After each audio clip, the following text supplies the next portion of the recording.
El equipo Keipo se ha desplazado hasta Venezuela para contaros cómo es el sistema político y social de este país. Bueno, no nos engañemos, el presupuesto no nos da para tanto y lo que hemos hecho ha sido investigar sobre el tema y en este vídeo os vamos a contar cómo funciona. Venezuela, denominada República Bolivariana de Venezuela, es un país de América constituido por una parte continental y por un gran número de islas pequeñas e islotes en el Mar Caribe, cuya capital es la ciudad de Caracas. Su territorio se divide en estados, un distrito capital, dependencias federales y territorios federales. Los estados se organizan en municipios. De la misma forma, el poder público se distribuye entre el poder nacional, el poder estatal y el poder municipal. Antes de asumir el poder, el expresidente Hugo Chávez anunció que realizaría un referéndum para decidir si se modificaba la Constitución Nacional, que databa de 1961, con el argumento que era la fuente de corrupción y de problemas del país. Cuando asumió el poder, juró sobre la moribunda Constitución y decretó la convocatoria al referéndum. El referéndum fue aprobado por amplia mayoría. Hugo Chávez, cumpliendo con su promesa de transformación radical del país, logró así acabar con los partidos políticos tradicionales, con todos los organismos constituidos. Nombró un nuevo Consejo Nacional Electoral, una nueva Corte Suprema. Sus opositores dicen que usurpó el poder para concentrarlo en su totalidad. Sus partidos dicen que es un paso necesario en la reconstrucción del país. Tiene 72 horas a partir de este momento el embajador yanqui en Caracas para salir de Venezuela. Gobernó durante 14 años, desde 1999 hasta su muerte, en el 2013. A continuación, Ángel Llopis hará un análisis sobre el sistema electoral de Venezuela. En Venezuela, a diferencia de otros países, el órgano electoral no está subordinado a uno de los tres poderes del Estado, sino que es un poder en sí mismo, el poder electoral. El órgano de ejercicio de ese poder es el Consejo Nacional Electoral, encargado de llevar adelante el procedimiento electoral. De acuerdo a la Constitución del país, las Fuerzas Armadas acompañarán el proceso mediante el Plan República, garantizando la seguridad de los centros de votación y lugares claves. Estamos frente al Liceo Matías Lozada. Un grupo chavista está armado y comenzó a disparar. No quieren que la oposición esté cerca del centro de votación y los militares están escondidos y no hacen nada por el respecto. Eso es un disparo, señores. Fue un disparo. Dale por la camioneta, dale. La fortaleza más importante que tiene el sistema es que, además de ser voto electrónico, prevé mecanismos de respaldo y auditoría en papel, para prevenir eventuales alteraciones informáticas. La persona chequea que el papel tenga su elección y lo coloca en una caja de resguardo. Esta caja se usará para comprobar que el porcentaje de votos a cada candidato que informa la máquina electrónica coincide con los personajes de voto a cada candidato que informa el escrutinio manual tradicional. Al cierre de las mesas, se realiza el conteo de la máquina, todo con la presencia de testigos de las diferentes fuerzas electorales, que también están presentes cuando esos datos son enviados de forma electrónica al Consejo Nacional Electoral. Todos estos mecanismos o rituales, que casualmente no son informados por grandes medios privados, han dado gran prestigio al sistema electoral, dentro y fuera del país. Esto se verifica en el nivel de confianza que, pese a las diferentes opiniones sobre el gobierno, alcanza el sistema electoral como tal.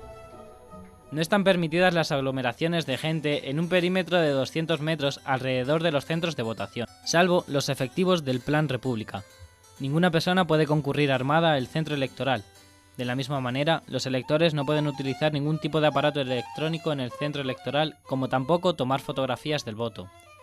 La difusión de los resultados por parte de los medios de comunicación social están prohibida antes de que el Consejo Nacional Electoral emita su primer boletín oficial. Si esto se realiza, el ente regulador de las telecomunicaciones debe interrumpir inmediatamente la señal. El primer boletín oficial se emite después de que todos los procesos de auditoría estipulados son realizados, y esto es como mínimo 3 horas después del cierre de la última mesa electoral. Y ahora el sistema político de la mano de Miguel Sánchez. Venezuela se puede definir como el Estado social democrático, de derecho y justicia, con la finalidad de garantizar los derechos humanos y la dignidad del pueblo a través de la Constitución venezolana. El actual ordenamiento jurídico fue aprobado en 1999, durante el gobierno de Hugo Chávez. Los ideales que se defienden en la Carta Magna son dar a conocer el pueblo a través de una ideología socialista. Pasamos de una democracia representativa a una revolucionaria, bajo la doctrina de Simón Bolívar. En este mismo lugar huele a azufre todavía. Desde que aparece la figura de Chávez, se instauran 5 poderes. El poder ejecutivo, que recae en el gobierno durante 6 años, el legislativo, ejercido por la Asamblea Nacional, el judicial, en el Tribunal Supremo de Justicia, el ciudadano, que garantiza la protección de los derechos humanos, y el electoral, que es el garante de los procesos electorales. Cabe destacar que el pasado 11 de marzo del 2015, el actual presidente venezolano Nicolás Maduro pidió ante la Asamblea Nacional venezolana poderes especiales para, según él, defender la paz y el desarrollo íntegro de Venezuela. Pues qué envidia me dan.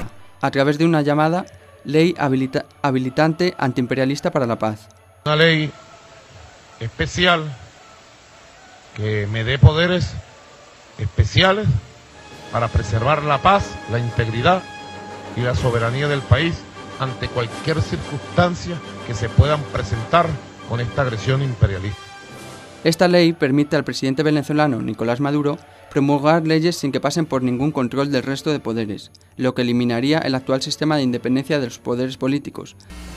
Yo ayer lo dije y lo repito, ese señor es un fascista.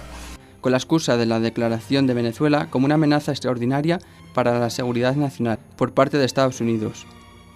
Y ahora nuestro experto en economía de la Facultad de Comunicación nos dará su visión económica de Venezuela, Luis Alberto Rivas. La economía venezolana es un claro ejemplo de lo que representa una economía en la que los aspectos políticos, lógicamente como en la gran mayoría de los países del mundo, pero en este caso de manera más sesgada, pues influye sobre los aspectos meramente económicos de mercado, hogares, empresas, etc.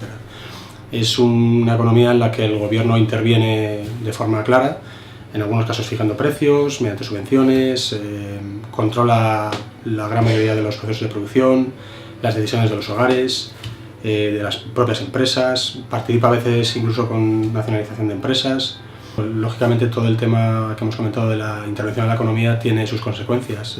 Estamos viendo en los últimos meses y años cómo hay escasez de alimentos. Pues qué envidia me dan. Alimentos, no solamente en una economía que al estar golpeada por una inflación importante, una de las más altas del mundo, pues ve cómo el gobierno de manera errónea toma decisiones como es limitar los precios, fijar precios máximos, y lo que consigue al final es generar escasez y lógicamente más inestabilidad y más incertidumbre entre la población en unos mercados que es imposible controlar porque sus precios se manejan a nivel mundial incluso. Por otra parte, lo que lastra de manera importante esta economía, a veces es una ventaja, pero a veces lógicamente en el tiempo no lo es la dependencia del petróleo. Es un país productor de petróleo importante a nivel mundial y lógicamente cuando el precio del petróleo cae, como hemos vivido hace unas semanas de manera tan brusca, pues una economía que ya de por sí está teniendo problemas, pues se ve golpeada de manera notable. La eficiencia no es uno de los objetivos prioritarios, las decisiones se toman desde un poder muy centralizado en la capital, las decisiones son de partido, muy sesgadas desde el punto de vista ideológico y como digo, bueno, pues en principio se supone que buscando la equidad, lo que pasa que al final es una economía que está fragmentada en dos partes, los partidarios del gobierno, que cuando no les salen las cuentas económicas tienen cada vez menos apoyos, pero que lo siguen teniendo de forma notable, y por otra parte el resto de la población que no comparte esta ideología intervencionista, de intervención del Estado, de fijación de precios, etcétera, y que pues está intentando luchar por una alternativa económica, política, de alineación con otras potencias y de mayor apertura ideológica y comercial, en todos los sentidos. En cuanto al sistema social, cabe destacar que la sociedad se divide en diferentes clases. La mayor parte de la sociedad pertenece a la clase baja, representada fundamentalmente por campesinos y obreros. Pues qué envidia me dan. Los cuales viven en zonas marginales. La clase media formada por pequeños empresarios y trabajadores, y por último la clase alta compuesta por altos cargos y terratenientes. En la actualidad existe un gran conflicto social y político en el país. La situación económica y social de marginalidad ha provocado grandes manifestaciones entre la población, que han sido reprimidas fuertemente por el gobierno venezolano, provocando la muerte de estudiantes y demás personas contrarias al régimen. También podemos relacionar los ideales políticos del país con formaciones españolas como Podemos o Izquierda Unida. Aparte de compartir su ideología socialista, estas dos fuerzas el pasado 12 de marzo votaron en contra del texto promulgado por el Parlamento Europeo en el que se condenaba el aprisionamiento del candidato por la oposición sin ningún motivo. Aparte de esto, la cúpula del joven partido Podemos pertenece al grupo de asesores del gobierno de Maduro. Hasta aquí nuestro análisis sobre el sistema social y político de Venezuela. En nuestro próximo capítulo analizaremos la Organización de Estados Americanos. No os lo perdáis.